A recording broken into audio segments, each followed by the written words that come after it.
617, come in. She pressed the transmit button again, her mouth dry. 06, we're here, over. The others responded, 2 patrols from the city centre and 1 from the county force. The armed response unit isn't available, the operator said. 9070 is on its way. Hoffman, you're in charge until the command unit gets there. We need a considered response. Hold some units back. We'll form a ring around the location, get cars in place. All units to approach in silence. At that moment, a patrol car swung into Bondegarten from the other direction. It stopped a block away, the headlights going out as the engine was switched off. Nina opened the car door and stepped out, her footsteps echoing in the street. She pressed her earpiece into her left ear as she opened the boot. Shield and baton, she whispered to Anderson, as she tuned it to frequency 06 on the handheld radio. At the next block, she saw 2 policemen get out of their car. 1980, is that you over there? She said quietly into the microphone on her right shoulder. Affirmative, an officer replied, raising his hand. You're coming in with us, she said. She ordered the other patrols to take up positions at opposite corners of a square, to ensure they had all lines of sight covered, one at the corner of Skånegaten and Södermannagarten, the other on Östgötagarten. Anderson was rummaging around among the bandages, fire extinguishers, shovels, flares, lamps, antiseptic gel, cordon tape, warning triangles, paperwork and other clutter that was stuffed into the boot. 1617 to control, she said. Do you have a name for the person who called in, over? A short silence. Erlandsson, Gunnar, 2nd floor. She noted a light in a kitchen on the 2nd floor. He's still up. We're going in. The other officers came over, introducing themselves as Sundström and Landén.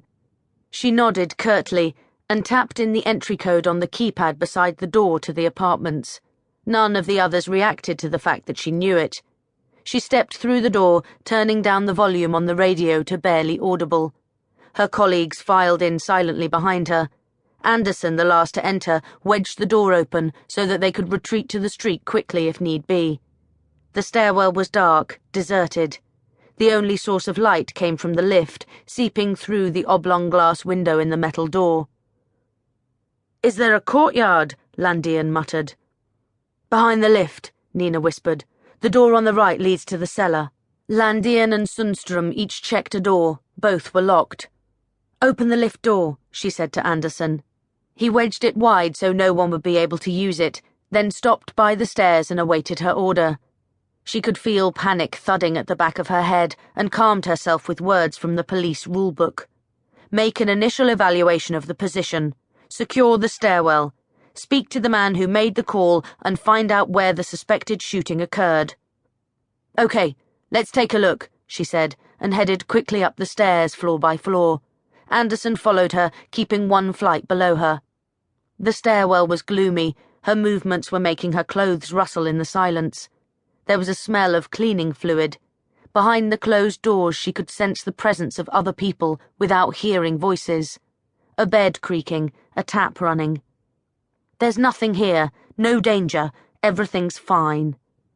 Finally, slightly out of breath, she reached the flats on the top floor. It was different from the others, with a marble floor and specially designed security doors. She knew that the housing association had renovated the attic space as luxury apartments in the late 1980s, just in time for the crash in property prices.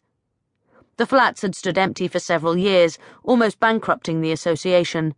Today, of course, they were ridiculously expensive, but she remembered Julia telling her that David was still angry about the previous committee's poor judgment.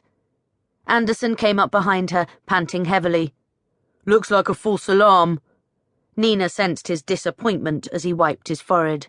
Let's hear what the man who called has to say, she replied, and went back downstairs. Sundström and Landén were waiting on the 2nd floor, beside a door marked Erlandsson, G and A. Nina stepped up to the door and knocked quietly. No response. Anderson shifted his feet impatiently behind her. She knocked again, considerably louder. A man in a blue and white striped toweling dressing gown appeared at the crack behind a heavy safety chain. Gunnar Erlandsson, police, Nina said, holding up her badge. You called about some